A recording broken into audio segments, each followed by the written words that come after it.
no interior de São Paulo, onde houve aquela situação terrível do crime, né? Se a polícia estivesse defendendo aqueles cidadãos contra os proprietários que quisessem violentamente expulsá-los, a meu juízo estaria cumprindo a legalidade, o sentido mesmo que está previsto na legalidade, e estaria defendendo aqueles cidadãos, aqueles direitos, aquelas garantias. Se um negro está sendo desrespeitado, um homossexual, e se a polícia intervém para preservar esse direito, a regime repressivo de uma maneira muito positiva, etc. Então eu acho que, como entretanto nós estamos usando força, agentes sociais, numa sociedade muito dividida, muito desigual, muito injusta, cheia de iniquidades, uma estrutura judicial que é herdeira de uma história que na prática expressa essas desigualdades, é evidente que na ponta armada, com a cultura corporativa repressiva que nós temos na sociedade atual, sem que a transição tenha ajustado as contas com esse passado, sem que nós tenhamos tido coragem de olhar nos olhos a barbárie que está em nós como nação, etc., dito que isso não é aceitável e simbolicamente marcado numa passagem efetiva, sem que nós tenhamos rompido com esse passado, é evidente que na ponta nós vamos ter genocídio, barbárie, selvageria, mas não podemos jogar a criança fora com a água do banho. Então não há nada de fazer, vamos lavar as mãos, etc. Então, em nome de princípios libertários, eu entendo que eu tenho de fazer concessões para viver em sociedade, porque nós estamos numa sociedade organizada de uma certa maneira, precisamos do Estado até para avançar numa direção mais próxima do ideário. Mas as contradições permanecem todo o tempo, não estão solucionadas, porque a realidade é essa, nós temos de viver nessa realidade, reduzindo os danos, orientando-nos para uma certa linha de desenvolvimento e pagando muitos preços, porque isso, a cada momento você está sob fio da navalha, você pode estar legitimando um determinado tipo de comportamento do Estado, legitimando a imagem de certas instituições que têm um passivo extraordinariamente negativo, e você pode estar ajudando mais a reprodução de um certo processo do que a sua transformação. E certamente haverá erros aqui e ali de todos que se devotem a isso. Você, nesse balanço de erros e acertos diante das conjunturas, tem de tomar decisões que são difíceis, mas as contradições estão aí, são insuperáveis, sem dúvida. Então, desculpa, não resisto. Acho que a sua fala, a polícia devia ter impedido a festa dos militares, então, já que ela foi proibida. Claro, quer dizer, eu acho que se a gente tivesse tido, não só a polícia, ela teria que ter tido aí um recurso legal. Então, se o Ministério Público, se a sociedade recorrendo ao Ministério Público tivesse promovido uma intervenção legal, criando um embaraço, né? Isso significa uma agressão, uma agressão às vítimas, às famílias das vítimas, uma agressão, inclusive a determinação da presidência da República, que está encaminhando certas, porque eles são militares de qualquer maneira, enfim, se você entrasse com uma série de recursos legais, quem sabe a polícia pudesse estar ali para impedir que aquele troço se realizasse, né? Ela não pode agir sozinha, por isso não cabe à polícia tomar essas decisões, né? Mas aí isso teria sido muito positivo. Então, na mesma seara ainda, você defende um processo talvez progressivo, né, mas pensado de desmilitarização da atividade policial. Aí não seria progressivo, teria de ser a partir de um momento zero. Mas deixa eu continuar. Então, um processo, uma quebra desmilitarizada da atividade policial. Você entende essa quebra como também nessa chave de uma dramaturgia adequada, um modo dramatúrgico adequado de lidar com esse tipo de presença institucional e repressora do Estado quando é devida? Eu acho que sim, mas essa nem é a principal razão. Pode ser até que seja, mas não foi para mim a principal motivação. Eu acho que nós criamos um mecanismo muito perigoso, muito negativo, muito violento, por conta da arquitetura institucional que nós herdamos da ditadura acriticamente, porque ela foi consagrada na Constituição de 88. Polícia Militar é a força reserva do Exército e, por legislação infraconstitucional, ela é obrigada a se organizar à moda do Exército. Isso significa que nós estamos impondo à Polícia Militar uma estrutura que só se justifica quando a missão depende do pronto emprego de contingentes humanos. Porque o pronto emprego é indispensável para a guerra, para o confronto armado, etc. O pronto emprego se associa a um determinado tipo de organização, verticalizada, hierarquizada, etc. Ainda que isso tenha sido lançado pelas guerras tecnológicas mais recentes, mas de qualquer forma permanece a ideia matriz. Você tem qual é a melhor forma de organização? Aquela que melhor se adapta à sua finalidade. Qual é a finalidade do Exército? Defesa do território, etc. Por meio de força, com efeito de força letal, e portanto é preciso que haja o pronto emprego, mobilização imediata de grandes contingentes humanos de forma convergente. Esse pronto emprego é necessário à polícia, a alguma polícia? Segundo os dados de que nós dispomos, nós, no plural majestático, os pesquisadores dispomos, apenas 1%, quando muito, das atividades policiais, inclusive no Rio de Janeiro, se relacionam com confrontos armados. Então, a rigor, se é indispensável que haja pronto emprego e para o pronto emprego uma estrutura verticalizada de natureza militar ou cota militar, nós estamos falando aí de uma unidade especial que daria conta de 1% das atividades da polícia. Nós não podemos organizar uma instituição para que 99% das suas ocupações, das suas atividades, se submetam à lógica ditada pela necessidade que derivam das funções de 1%, das atividades que não passam de 1%. Né? Não faz sentido nenhum. Uma questão de utilidade, né? De utilidade e funcionamento, mas com implicações tremendas, porque quando você tem, então, essa estrutura voltada para a guerra, para o pronto emprego, para a obediência, etc., você está construindo certos personagens, certos agentes. Quem é que está na ponta, me dando conta dessa cidadania? São os policiais de mais baixa patente, que vivem um mundo à parte, inclusive do mundo dos oficiais, e que nunca chegaram lá. Que são duas instituições diferentes. A eles cumpre seguir as ordens, acriticamente também. E eles são educados para, enfim, defender a sociedade usando a força, eventualmente fazer a guerra e matar quando necessário. Eles são formados com uma certa cultura que também é herança não apenas do tempo da ditadura, porque a ditadura não inventou a repressão policial contra os povos negros, apenas a qualificou. Então eles são herdeiros dessa pior tradição brasileira que a ditadura apenas intensificou. Né? E essa estrutura serve para manter essa cultura. A loja ela recepciona muito bem esses valores, eles se sentem de fato guerreiros, se pensa como militares guerreiros que vão à guerra, que estão enfrentando inimigos, etc.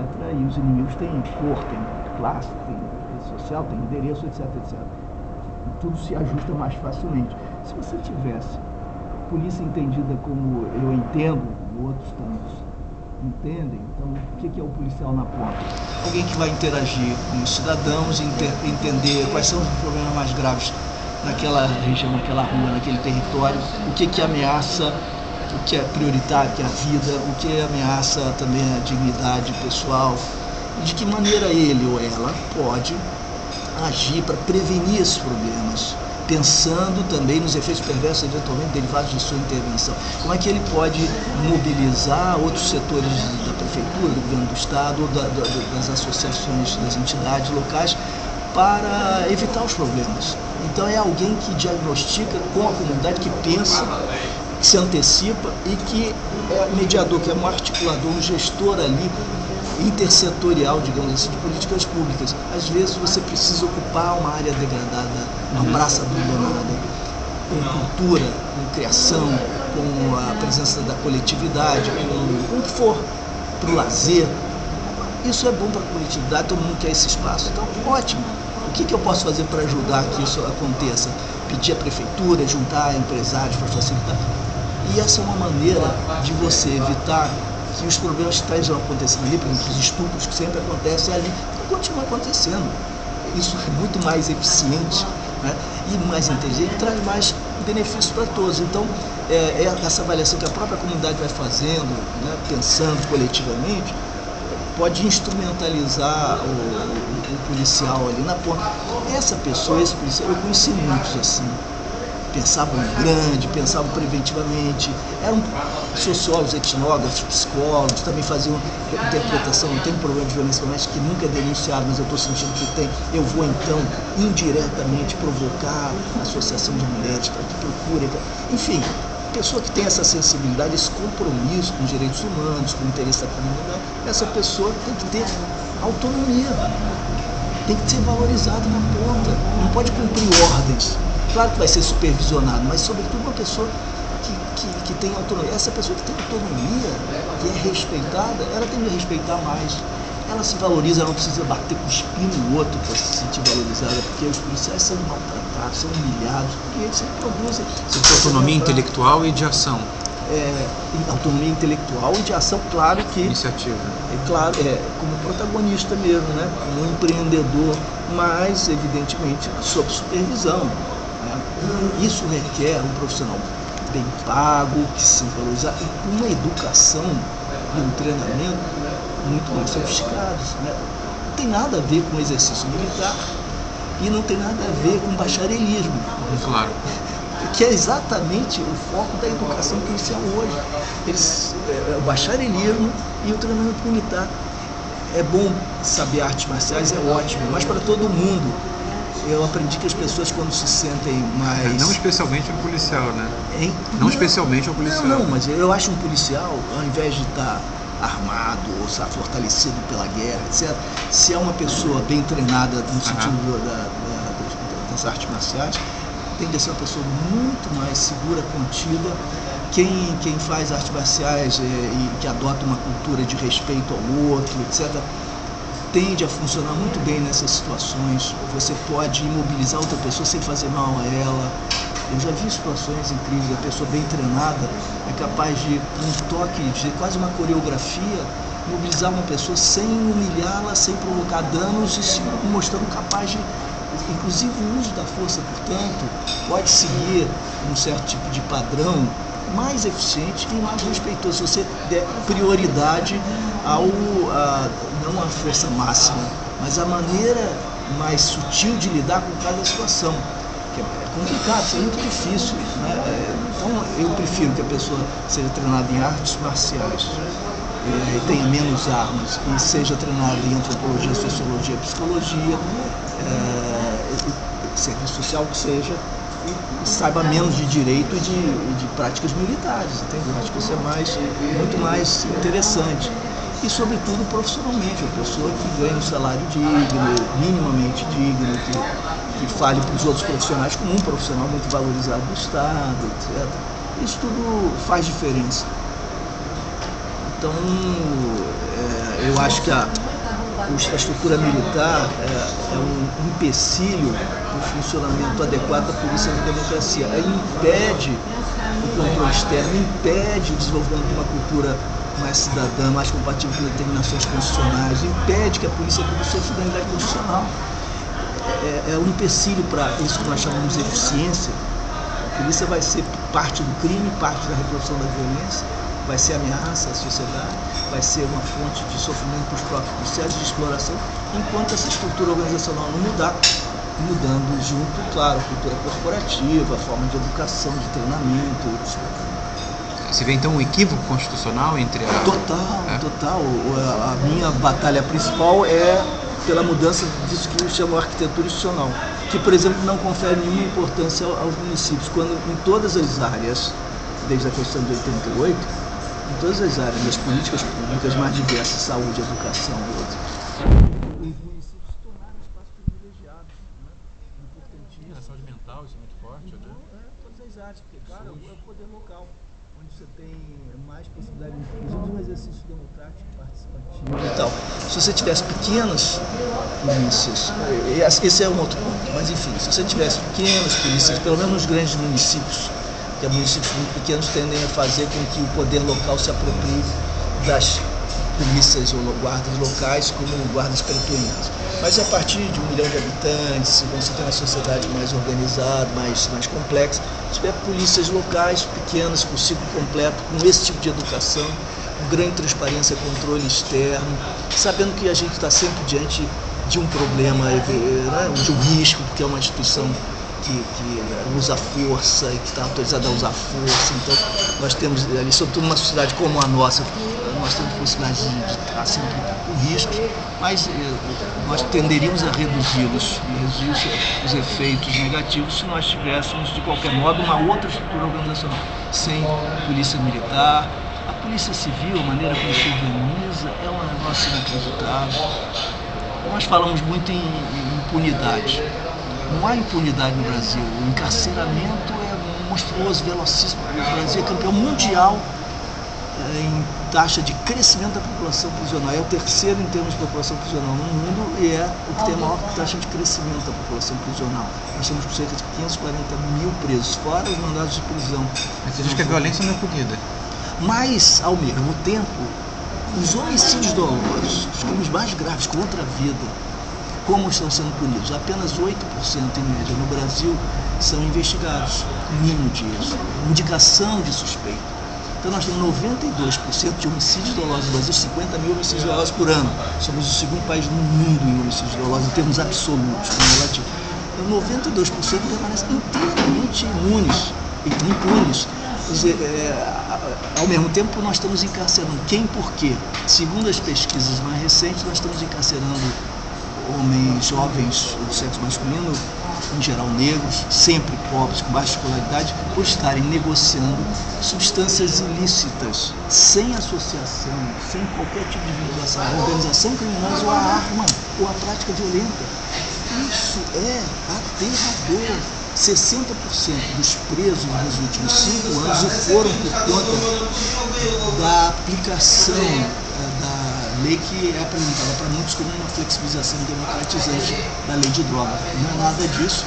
E a aplicação tem sido submetida à refração ditada pela desigualdade e pelo racismo e pelos preconceitos. Os magistrados, muitos deles inclusive reconhecem, os dados são eloquentes, os magistrados avaliam a flexibilidade que a lei oferece, a discricionalidade, avaliam os casos, aplicando essa liberdade discricionária de acordo com a cor da pele do suspeito, né, e a classe social. Não há mais uma indicação de peso, de quantidade das drogas que são apreendidas com alguém. Então, se você é preso em flagrante, está de posse de certa droga, certa substância ilícita, não importa o peso, importa a avaliação que o juiz fará, porque isso ditará todo o destino subsequente da justiça judicial. Se o juiz avaliar que você é um traficante, você vai amargar a prisão. Se você for visto como um pobre coitado dependente, será tratado paternalisticamente e autoritariamente pelo Estado como alguém que tem de ser tratado, etc. Mas as consequências são totalmente diferentes. Esse tratamento poderá ser feito em casa, você vai no semana, etc. E o que faz o juiz decidir? Não é a quantidade mais, mas como eu dizia, são esses traços sociais que funcionam o preconceito. Se o sujeito está com 1 quilo de maconha, mas é branco, de classe média, vai dizer, como frequentemente diz, que detesta a violência, detesta lidar com marginais, com bandidos, e por isso, como é dependente, viciado, compra muita quantidade para ficar durante muito tempo sem ter necessidade de reencontrar esses traficantes. Se, entretanto, e isso é aceito com frequência, se, entretanto, você é negro, vive na favela e dá a mesma desculpa, isso vai pensar contra você, vai ser tomado como uma ironia sua, uma espécie de desrespeito seu ao magistrado, e você vai ser de imediato considerado um traficante. O fato é que 60% dos presos nos últimos 5 anos foram por negociarem drogas ilícitas sem arma e sem associação com grupos criminosos. Isso é monstruoso, e seja pela iniquidade que isso aconteça, a criminalização da pobreza, isso significa de fato a criação também de destinos mais ou menos pré-orientados. Você está empurrando essa pessoa para que situação? Ela já tinha dificuldade, vai sair com esse estigma de ex-preso, se já não encontrava facilidade. Evidentemente agora alternativas existem, não são boas, diante de um quadro reduziu para elas as opções. Né? É uma situação, em todos os sentidos, absurda. E não está sendo discutida. Você comenta sobre digamos, essa tradição violenta do Estado e da Força Policial brasileira e, ao mesmo tempo, uma ineficiência completa, absoluta, para lidar propriamente com a violência. Às vezes eu penso que, nos seus argumentos, que talvez se indique um certo dado estrutural, de que uma instituição violenta se torna, por necessidade, incapaz de lidar com esse traço maior do seu vício, que é a violência. Pois é, e aí isso gera uma dinâmica inercial. Claro, como eu dizia, a estrutura organizacional é propícia à reprodução de uma certa cultura. Essa cultura tem história, essa cultura se plasmou nos agentes intermediários e ela tem a sua manifestação nos atos cotidianos, etc. Tudo isso, mais os interesses dos lobistas que representam o poder institucional, tudo isso somado gera uma inércia e uma resistência à mudança. Mudar isso é muito difícil. Não é impossível, entretanto, mas é muito difícil. Assim como foi muito difícil mudar a lógica do poder da ditadura, enfrentar a ditadura, difícil, mais difícil ainda. Nós não devemos supor que então nada há a fazer. Você tem uma tradição, uma história, você tem cultura implantada, estruturas organizacionais adequadas, tudo isso é muito funcional e tem consequências que são interessantes também para certos grupos sociais, etc. A resistência a isso é difícil e exige cumprir muitas etapas, exige muitas mediações, mas eu acredito que seja possível, seja viável. Você precisa até um plano, né? Você tem um plano que envolve, enfim, a ideia do perdão, da revitalização, que você coloca no final do... Isso não seria... Eu tenho eu e amigos, temos planos para redesenhar a arquitetura institucional, temos planos onde planos se apliquem, etc. Nisso que você menciona, que talvez seja até mais importante, não há plano possível. Eu acho que aí nós estamos ainda numa etapa muito preliminar de questionamento de pressupostos para começar a explorar outras possibilidades, de criar uma opinião pública, pelo menos uma opinião profissional entre os operadores do direito, crítica, apontando alternativas. Isso vai ser um trabalho coletivo, quase civilizatório. Nós estamos muito distantes disso. O que eu acho é que é tão óbvia a vantagem de uma outra organização, a justiça criminal, que eventualmente ela se imponha num processo de disputa política, etc. Há muitos juízes que concordam nisso, eu não estou descobrindo a pólvora, mas isso não foi ainda vocalizado, então talvez eu esteja ajudando a vocalizar. Isso tem estado presente na justiça restaurativa, a qual, entretanto, se aplica apenas aos casos menos graves, relativos à Lei 99, dos crimes de pequeno potencial ofensivo, etc. Não se está falando para casos graves e que envolvam violência, etc. Então, o que eu estou dizendo é, número 1, claro, justiça não é igual à punição. Número 2, punição tampouco é igual à privação de liberdade. Porque o fato de que a privação de liberdade seja superior, do ponto de vista dos nossos valores, à tortura pública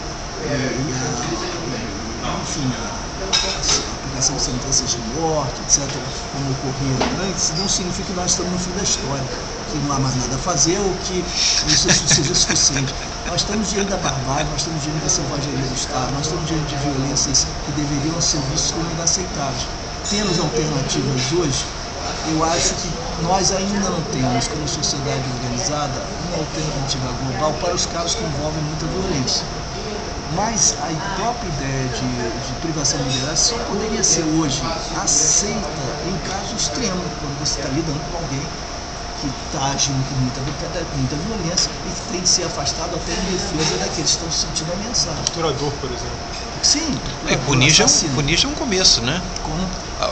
Punir o que não é punido já é um começo, né? Sim, claro. Mas acho que uma chave melhor nisso que é o que você fala da vocalização da questão. porque de alguma forma, para discutir, para ter uma ciência da política de fato, tem que botar qual é a questão que está em jogo. A gente está falando, quando você fala de grande violência, um ponto que você toca no seu livro também, você está falando de sofrimento, de dor, de questões que parecem distantes do que é objetivo na política pública. Mas seria justo o contrário. Esse é o cerne da questão. Então, de alguma forma, vocalizar isso. Talvez mais do que isso, a ponte para toda essa discussão sobre a função da verdade, como, para usar aquelas palavras de César, um local institucional onde se fale das próprias instituições. Então, só esse espaço existir já é a possibilidade de que crie um ambiente favorável para que possa servir um plano, de fato, de política pública transformadora. Eu acho que sim. Então, o exemplo que eu dou no livro, nessa linha, eu acho que é bastante crível e persuasivo. Nós temos de 2003 a 2010, o dado de 2011 eu ainda não tenho, mas de 2003 a 2010, 8.708 mortes provocadas por ações policiais no estado do Rio de Janeiro. Nós não estamos diante, portanto, de desvios de conduta individuais. São 1.000 por ano. Agora decresceu 800 e pouco para 500 e pouco, então nós estamos em patamares elevadíssimos mais que apontam a possibilidade de um declínio. Isso é positivo, mas esse não está sustentável porque não parece expressar políticas claras nessa direção. Parece expressar mais movimentos voluntaristas e circunstanciais de governo sem nenhuma sustentabilidade. Mas enfim, essa é outra questão. Nós estamos diante de 8.708 casos que apresentam regularidade, portanto padrão, e nesse sentido são institucionalizados, são reproduzidos. Um sujeito, isso aconteceu, mas enfim, esse é apenas um exemplo. Um sujeito bem intencionado mata alguém achando que está compulsando na guerra. Um jovem que chega àquela situação porque acreditar na instituição e no que ouviu, no que viu. Os seus colegas que matam são aplaudidos, são condecorados, ainda que de forma indireta, simulada.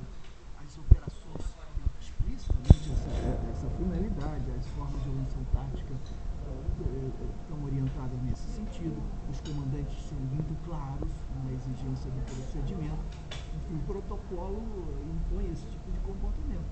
Essa pessoa faz o que seus colegas faziam, esperando contar com o seu aplauso, seu reconhecimento, arriscando sua vida, com toda a convicção. Um dia, essa pessoa é identificada, alguém filma a ação, e aquilo que parecia aí no ato de guerra honroso é apresentado como um crime absurdo, a execução da extrajudicial.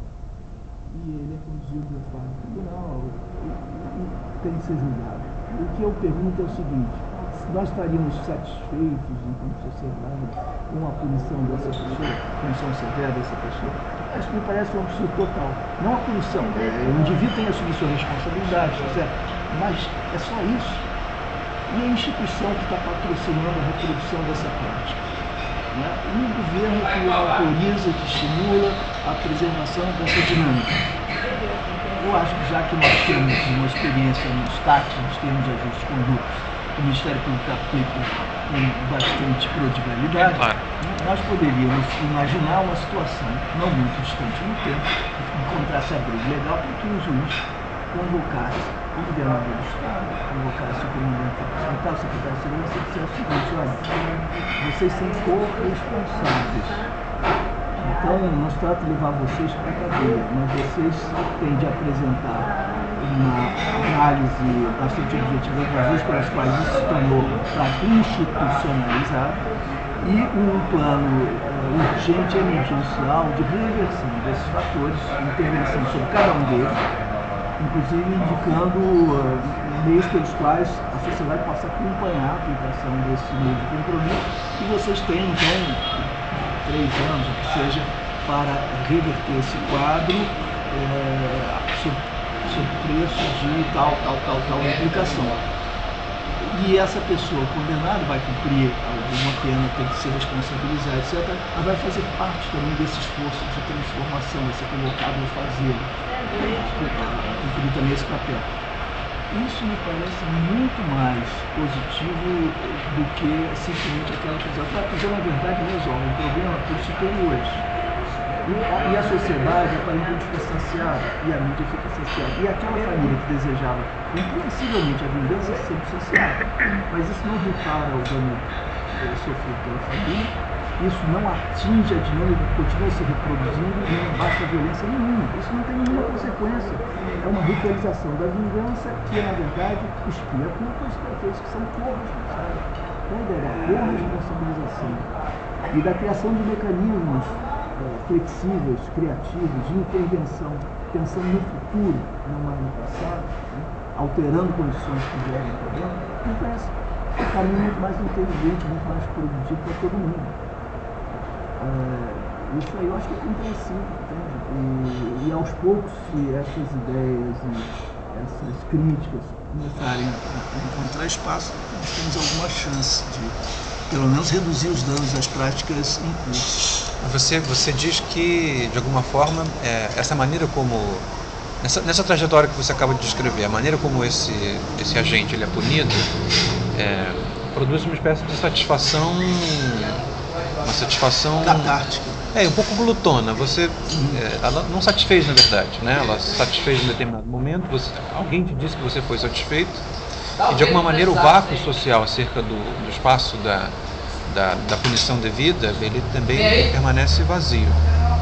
E de alguma forma você coloca na problematização administrativa uma espécie de transfiguração desse sentimento de necessidade que alguma coisa seja feita. E aí responsabilizar de maneira acessória, talvez, mas responsabilizar verdadeiramente possíveis coautores de uma certa circunstância, não de um delito, né? Não de uma ação criminosa, mas de uma circunstância que permite esse tipo de possibilidade. A minha pergunta existe um certo vínculo arcaico entre instituição penal, tribunais de júri, polícia e a vingança. Você, e de certa maneira, de pecaria até você, existe um rechaço direto à ideia da vingança. Então, minha pergunta há algum tipo de possibilidade, admissibilidade da vingança dentro do Estado Penal? O Estado Penal é isso, mas eu me esforçaria, lutaria para que a vingança deixasse de ter qualquer papel no estabelecimento de princípios, de normas ou de mecanismos no funcionamento da justiça. A ideia de responsabilização eu acho que é importante, e desde que ela sirva a propósitos prospectivos. Quer dizer, você examina uma certa situação que é negativa, produz sofrimento evitável. Você pode alterar algumas circunstâncias de modo a que esse sofrimento evitável efetivamente não seja evitável?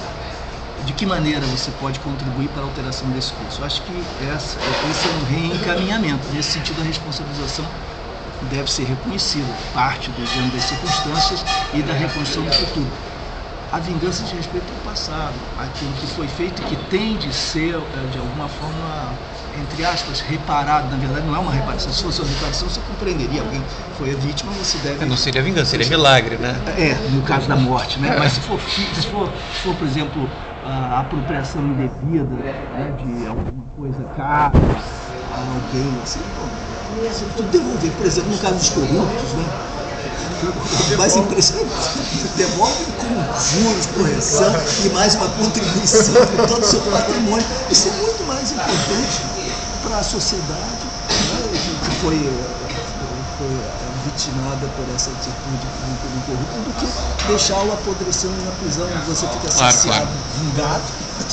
Isso é completamente improdutível. E a família do corrupto se completando com as benesses que derivam daquela apropriação indevida. Sabe o que me ocorre? Eu sou professor de educação básica. E a escola funciona exatamente na lógica punitiva da vingança. Como é que se chama um aluno, por exemplo, da educação básica por algum delito ou por alguma falta, é sempre na lógica do castigo, e nunca da corresponsabilização. A não ser eventualmente alguns eventos coletivos excepcionais, de turmas inteiras que se manifestam. A corresponsabilização é entre algozes, não entre vítimas, né? Mas eu digo na lógica que o Eduardo coloca em termos de como seria razoável o sistema penal funcionar. Você teria que ter uma lógica que, sem tirar a responsabilidade do réu, vamos dizer assim, não também eximisse o contexto do qual ele está do julgamento do que aquilo fosse feito. Então é curioso que a escola não trabalhe uma ferramenta talvez fosse mais simples, já que os delitos são bem mais simples dentro da instituição escolar, para talvez criar algum tipo de ambiente que você está chamando de uma cultura. Sem dúvida nenhuma, sem dúvida nenhuma. Eu até no livro uso muitos exemplos escolares, me refiro muito à escola, à criança. Né? Casos de violência, Além disso, há um outro elemento, isso é fundamental, mas além disso, outro elemento, nós estamos também sempre partindo da lógica da reciprocidade, que a vingança é uma modalidade de aplicação da reciprocidade. E o que é fascinante é que nas grandes experiências humanas, talvez as mais notáveis, pro bem e pro mal, nós não temos reciprocidade, nós temos excesso, gratuidade. E o que me interessa, sobretudo, do ponto de vista reflexivo, é o gesto inaugural, gratuito, que escapa ao domínio da reciprocidade. Paternidade, você é pai, você sabe disso. A experiência da paternidade envolve frequentemente essa doação. Você é capaz de dar a sua vida, você não pensa, por conta de um amor incondicional. Isso existe. E na arte, a gratuidade está presente. A experiência religiosa mais interessante, as experiências místicas, tem a ver com a gratuidade. Nós sabemos que, os rituais dos excessos, as queimas, os potlatch, etc., dizem respeito a isso.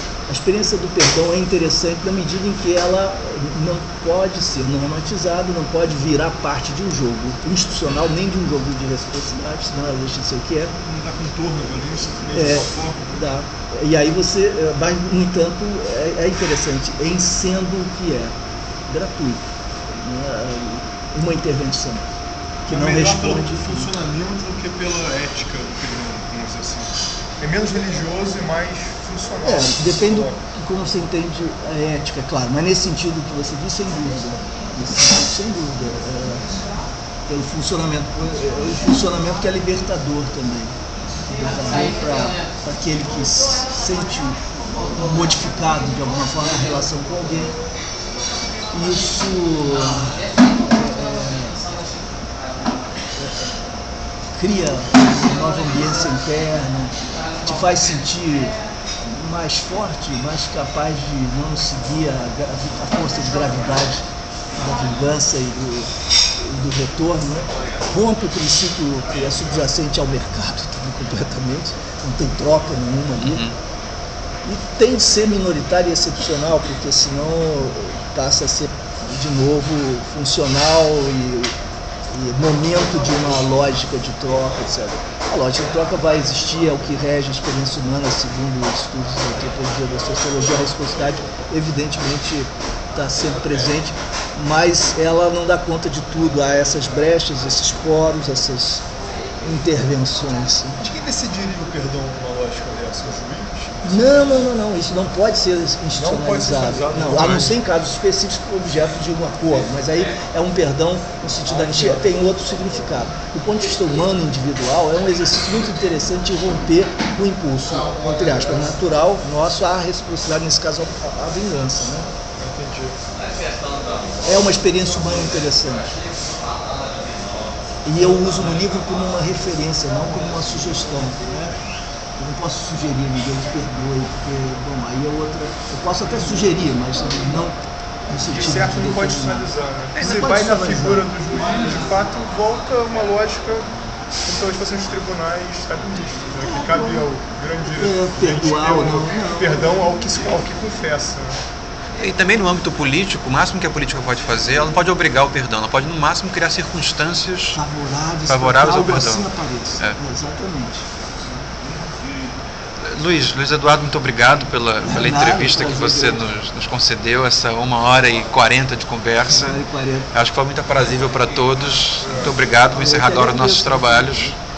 Ótimo. Muito obrigado a vocês.